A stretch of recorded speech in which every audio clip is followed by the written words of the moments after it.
الصلاۃ والسلام علیکہ یا رسول اللہ صلی اللہ علیہ وآلہ وسلم۔ السلام علیکم رحمۃ اللہ وبرکاتہ۔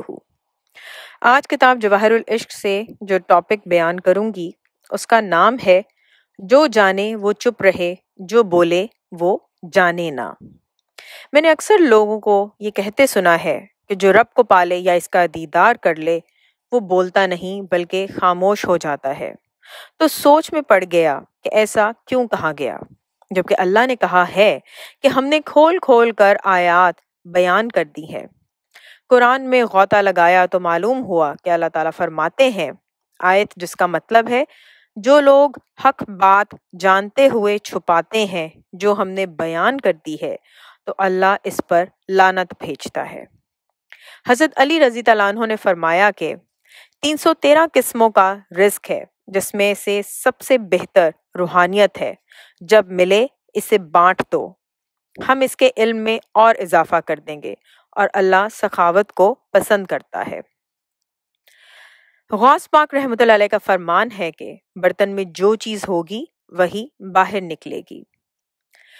جنید بغدادی رحمۃ اللہ علیہ سے پوچھا گیا کہ آپ لوگوں کو توحید کیوں بیان کرتے ہیں، تو آپ رحمۃ اللہ علیہ نے فرمایا کہ میں اللہ کو اللہ کی باتیں بتاتا ہوں جو وہ بھول چکا ہے۔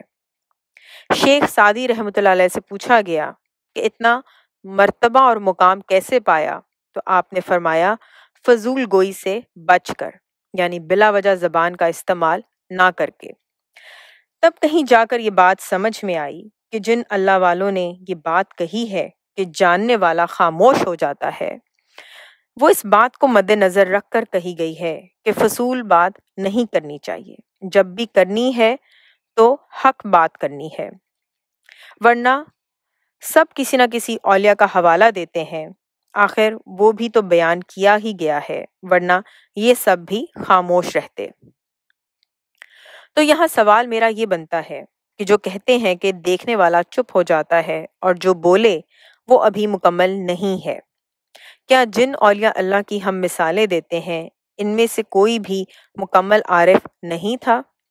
کیا ان میں سے کسی کو بھی رب کا دیدار نہیں ہوا تھا؟ اگر حق بات کہنے کے بجائے چپ رہنا بہتر ہوتا تو تمام اولیاء اللہ کبھی دین کے پرچار کے لیے غیر مسلموں کے علاقے میں نہ جاتے بلکہ گھر بیٹھے رہتے۔ حضرت خواجہ غریب نواز رحمۃ اللہ علیہ، حضرت مجدد الافسانی رحمۃ اللہ علیہ، حضرت داتا صاحب رحمۃ اللہ علیہ، حضرت بابا فرید رحمۃ اللہ علیہ، حضرت بابا بلے شاہ رحمۃ اللہ علیہ، ان سب ہستیوں نے حق سچ کے پرچار کے لیے حاکم وقت کی بھی پرواہ نہیں کی تھی، اور ہم آج کیا کر رہے ہیں؟ حق بیان کرنے والوں کا حوالہ دے کر ہی حق گوئی سے منع کر رہے ہیں۔